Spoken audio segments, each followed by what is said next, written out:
कोठी का दरवाजा तोड़कर एक डाकू कोठी में घुस गया। कोठी के अंदर उसने देखा कि एक बूढ़ा बीमार बाप और उसकी एक जवान बेटी थी जो उसको दवाई दे रही थी। डाकू को लगा कि यहाँ तो चोरी करना बहुत आसान होगा।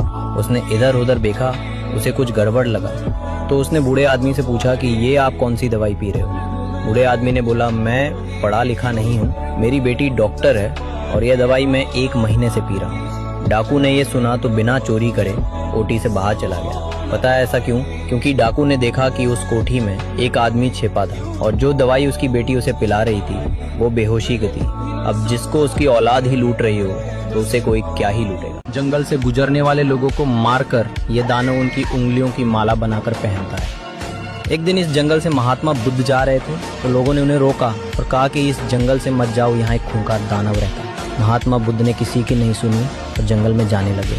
कुछ देर बाद उन्हें वही दानव मिला और उसने बोला कि महात्मा तुम्हारे मरने का समय हो गया है क्योंकि मैं तुम्हारी उंगलियों की माला बनाकर पहनूंगा। महात्मा बुद्ध ने कहा कि ठीक है, लेकिन क्या तुम्हारे अंदर इतनी भी ताकत है कि तुम इस पत्ती को तोड़ सको?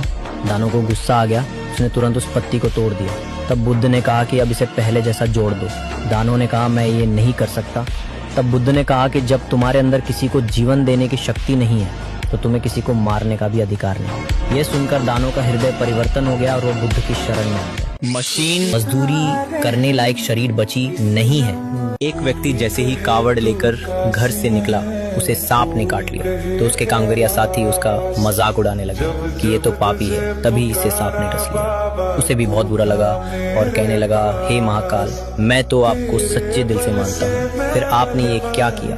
सभी लोग चले गए और वो अस्पताल चला गया। कुछ समय बाद खबर आई कि जिस ट्रक से वो कावर लेकर जाने वाला था खाई में पलट गया और कई लोग घायल हो गए। उसने हाथ जोड़ा और बोला, हे महाकाल, मुझे माफ कर दो, मैं भूल गया था कि आपको जो सच्चे दिल से मानता है उसके साथ कभी गलत नहीं होता है। मुझे 3 मुंह वाले सांप ने काट लिया तो मैं भागते हुए एक तांत्रिक के पास गया। तांत्रिक ने एक जिंदा नागिन को एक खोपड़ी में डाला और कुछ कर्ली बाल को खोपड़ी के आंख में रख दिया।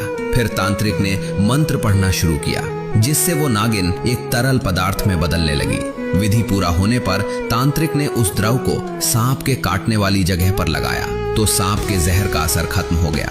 इसके बाद तांत्रिक ने जान बचाने का 10,000 रुपए मांगा। ये सुनकर मेरी फट गई और जब सिलवाने गया तो नर्स ने बोला कि कितना खुली रखूं। मैंने बोल दिया कि जितनी आपकी खुली है। नर्स 2 इंच और फाड़ के चली गई। बाद में पता चला कि उसी नर्स से मेरे दोस्त की शादी होने वाली है।